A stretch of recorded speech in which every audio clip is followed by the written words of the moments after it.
একটা মামলা হয়েছে এবং লিগ্যাল নোটিশ আমরা পাইনি। আসলে ওটার ব্যাপারে আমি কোনো কথা বলতে পারবো না। এখন মামলাটা একটা এফআইআর হয়েছে। এফআইআরটা তো আসলে ফার্স্ট ইনফরমেশন রিপোর্ট বলে যেটাকে, তো ওটার পরে আপনার ইনভেস্টিগেশন হবে, তারপরে একটা দিকে যাবে মামলাটা। সো এই মুহূর্তে আমরা, যেহেতু আপনারা জানেন একটা টেস্ট ম্যাচ চলছে, প্রথম টেস্টটা আজকে খুব ভালো সংবাদ যে আমরা 4th ডে খুব ভালোভাবে শেষ করেছি।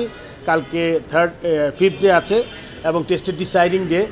আমার মনে হয় যে এই মুহূর্তে আমরা এই ব্যাপারে আসলে কোনো স্ট্যান্স নেওয়ার মতো চিন্তা করিনি। মনে করেছি আমরা যে কালকের ব্যাচটা শেষ হলে তখন আমরা একটা বসে ডিসিশন নিব। বাই দিস টাইম হয়তো আমরা লিগ্যাল নোটিশের ব্যাপারে আপনাদের কথা বলতে পারবো, বিকজ ওই সময় হয়তো পেয়ে যাবো আমরা লিগ্যাল নোটিশটা। এফআইআর যখন হয় এটা তো মাত্র ফার্স্ট ইনফরমেশন। এখন এটার এগেনস্টে কিন্তু এখনও কোনো মানে চার্জ গঠন হয়নি, মানে আমি যতটুকু জানি আর কি। সো ওর আগে একটা ডিসিশন নেওয়া কিন্তু খুব ডিফিকাল্ট। আর যেটা বলছি আমি, এই প্রশ্নটা আপনি মনে করেন, আমরা জানেন যে গত বেশ কিছুদিন আমাদের একটা বিরাট ঘটনা ঘটেছে, আমাদের অনেক প্রাণ নষ্ট হয়েছে, এটা আমরা জানি। এটাতে সহমর্মিতা এখনও আছে আমাদের, আমরা ভুলে যাইনি জিনিসগুলো। বাট এই মুহূর্তে কিন্তু আপনি একটু আগেই বলেছি আমি যে আমাদের যে টেস্ট ম্যাচটা চলছে, আসলে বিসিবির সাথে সাকিব আল হাসানের তো একটা সম্পর্কগুলি গিয়া খেলোয়াড় এবং এমপ্লয়ার বলতে পারেন আপনি, কন্ট্রাক্টের সাথে। তো এটা আছে কালকের দিনটার পর আমরা আসলে একটা বসে আমরা চিন্তা করতে পারবো যে এক্স্যাক্টলি যখন আমরা লিগ্যাল নোটিশটা পাবো কী আছে ওখানে, দেখে তারপর ডিসিশন নিতে পারবো। না, এটা স্বাভাবিক একটা middle of the test match, তো এখান থেকে আমি উইথড্র করতে পারবো না। এই টেস্ট ম্যাচটা শেষ হবে, আপনি জানেন সেকেন্ড টেস্ট ম্যাচ 30 তারিখে।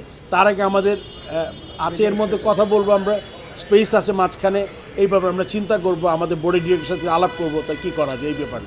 স্ট্যান্ডিং কমিটিটা আপনি জানেন যে আমার অফিসে আজকে প্রবাবলি 2nd ডে আমরা কাজ করছি। আপনি জানেন যে আজকে আমাদের প্রায় 8-9 জন ডিরেক্টর এসেছিলেন। আমরা চাচ্ছি শুধু বোর্ড মিটিং না, বোর্ড মিটিং ছাড়াও সবাইকে নিয়ে যাতে যে জিনিসগুলো আছে, আমাদের বার্নিং ইস্যুসগুলো আছে, ওগুলো নিয়ে আমরা আলোচনা করছি।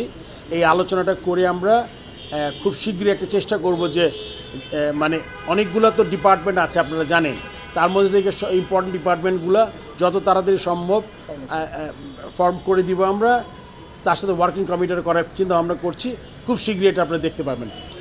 এই মুহূর্তে আসলে মানে ভ্যাকিউম নাই, ডেফিনেটলি দ্য হেড পোস্টটা খালি আছে। বাট আপনি জানেন যে একটা কমিটি যখন থাকে তার সাথে শুধুমাত্র সে চেয়ার করে, মানে head of the committee, but তারা কিন্তু মেম্বার সেক্রেটারি পুরো কমিটিতেই আছে এখনও। সো এর মধ্যে সিইও আছে, আপনি জানেন ম্যানেজার আছে, একটা অপারেশনাল ম্যানেজার। সো ক্রিকেট অপসের সব কিছু আছে, খালি আপনার হেড চেয়ারম্যানটা নাই। এই চেয়ারম্যানটা খুব শীঘ্রই হবে, কোনো কাজ বন্ধ নাই। আপনি বললেন অনেক সিরিজ আছে, এগুলো সবই হয়ে যাচ্ছে। এই মুহূর্তে আসলে সাউথ আফ্রিকা আসার কথা, সো এটা একটু সময় আছে আমাদের। হ্যাঁ, ওই যে কমিউনিকেশন করছি ওদের সাথে আমরা। আমার মনে হয় যে আপনি জানেন একটা টুর্নামেন্ট করা, 10টা টিমকে লিগ্যাল, 10টা টিমকে সিকিউরিটি, ট্রাভেলিং, অনেক কিছু লজিস্টিক্স আছে। বাট যখন বায়োল্যাটারাল সিরিজ হবে, আমার মনে হয় বায়োল্যাটারাল সিরিজে কোনো প্রবলেম হবে না। তারা যেহেতু সাউথ আফ্রিকার কোনো ট্রাভেল ব্যান নাই, মনে হয় সাউথ আফ্রিকান ট্রাভেল ব্যান নাই, নেক্সট সিরিজ আমাদের সাউথ আফ্রিকার সাথে, সেটা কোনো সমস্যা আমি দেখছি না।